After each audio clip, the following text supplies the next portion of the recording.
Hi everyone. I want to take the next few minutes to talk about what does it take to successfully manage a physical disability.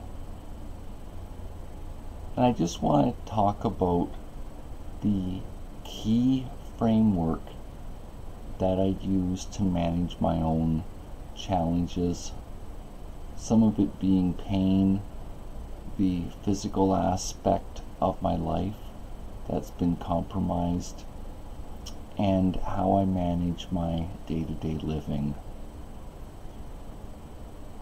What I want to start with is having an outlet for the emotional stress that comes with the physical disability. This could be encompassing a few things. Part of it would be, for me at least, doing creative things like nature photography. I sometimes write poetry. I also find that it helps to talk to people I trust when I'm dealing with challenging situations. And then I also talk to people who are educated and knowledgeable about the situation that I'm enduring that is stressful. And the final part of this is being able to put the stress off to the side of my mind so that I'm able to manage and work my way through the situation that is immediately in front of me. In other words, I take the frustration and use it to motivate me towards a solution instead of remaining dwelling on the problem and not getting beyond dwelling on the problem. And I use the motivation that working towards a solution's going to resolve the emotional component of whatever I'm facing. The next part of this is having the ability to solve problems on the fly. So what I mean by this is, even at the best of times, I find that it's hard for me to follow through on commitments, such as if I'm going to go spend time with a friend, I frequently cancel because of broken sleep or pain. Sometimes I have to seek immediate medical attention and just can't be available to spend time with friends. So part of the problem solving is being able to adapt to a changing situation and still being okay with it. The other part of the problem solving that I'm thinking of is finding creative solutions to whatever situation that I'm in. So what I mean by this is the life that I'm now living, or maybe you'd call it lifestyle, isn't really one that I grew up with when I was in my teen years. And so you kind of have to get to a point where you have the confidence to let go of what you knew and effectively go back through your adolescent years and redevelop a coping skill set to manage your adult life. It isn't to say that letting go of what you knew growing up isn't going to become applicable, but what you need to do is be able to hand pick what is helpful in the here and now and be able to separate this from what no longer works because of maybe a physical disability that suddenly occurred, such as from an accident, or let's say the progressive nature of a disease such as multiple sclerosis. So you need to be able to be willing to learn new skills and the ability to manage your day-to-day life with the new skills that you're learning. The next component of this is being able to identify when what your skills are and what the present situation that you're facing has got to be too much or too overwhelming. So, in other words, knowing what your limits are. So what I mean by this is, let's say that you can handle washing the dishes as a task, but if you think about your entire life, washing the dishes is the one extra thing that you physically can't do in order to manage the rest of your life.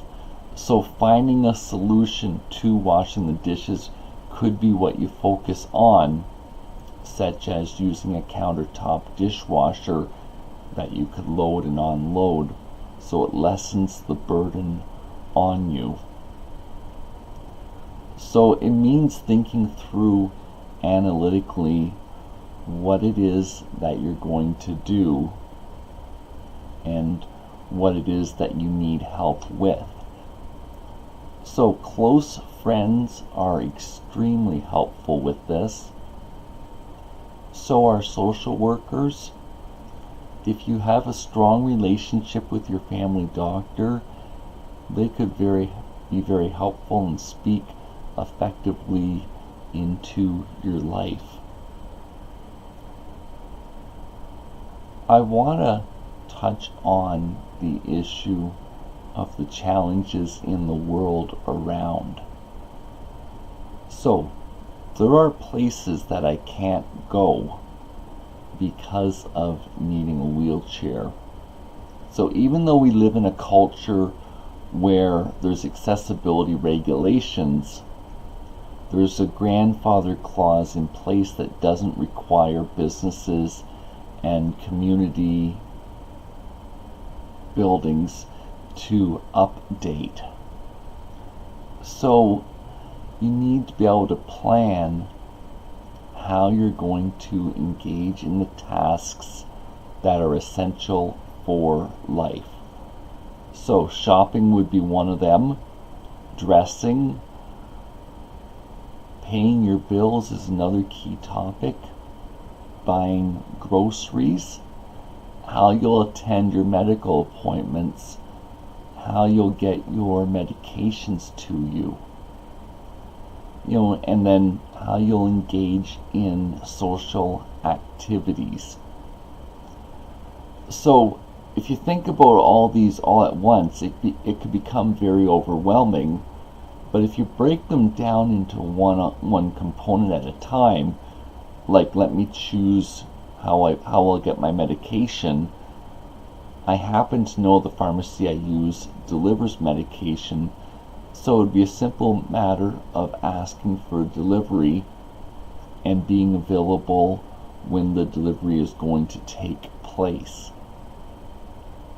So if you answer these types of things individually, you end up building the framework for your life so you're able to actually manage your disability and in fact thrive even though you have certain limits in your life. The last part that I want to talk about is not feeling sorry for yourself. Yeah, and I've seen this a whole lot where people get trapped and it's their mind that's holding them back and not their body, even though there's certain limits that they live with because of weaknesses in their body. So when life gets overwhelming, especially for me, what I need to do is make sure I've had enough sleep and proper nourishment So I'm working at my best to handle the situations that come up in day-to-day life. The next part of this is breaking down problems into their manageable size pieces. So, for example, most people have a budget. Instead of just being given, say, $1,000, you would have a plan for the budget. So it's the same principle that you would plan for your life and how you're going to work your way through the present situation and breaking it into sizes that are manageable. And as you break it down into manageable size pieces, what was overwhelming can be worked through. I do find part of this involves sharing the many highlights and the little victories that happen with my close friends and my family, depending on what's going on. With my physical disability, I heavily rely on the community where I live. So with no family here, the dynamic of the family's involvement in my life has changed. So depending on what it is that's going on, I would share it with the people that are going to help me or who have been helping and supporting me and wanting them to know progress that I'm making with my life. So I've seen and received a lot of feedback about helping myself, and from people seeing me help myself, wanting to help me to continue and keep going in my life instead of just giving up. I often say that when I get up in the morning, it's been a good day, and anything else that happens is extra in that day.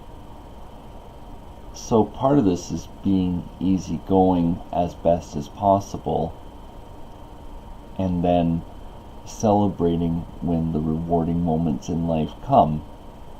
It may not be all that often, but when things do happen that are worthy of celebrating, taking the time to acknowledge them. It's hard for friends that knew me before to now know me now using a wheelchair. That whole adjustment isn't easy for some people, and they look to you for how to respond to you. And so when you share the rewarding moments of life, they begin to build a picture in their mind of what it's like to have a physical disability and the way that you manage it in your day-to-day life. I really made this video just to share a few thoughts with those who are struggling today and needing encouragement to keep going forward wherever they're at in their life. I'm into this now for 11 years.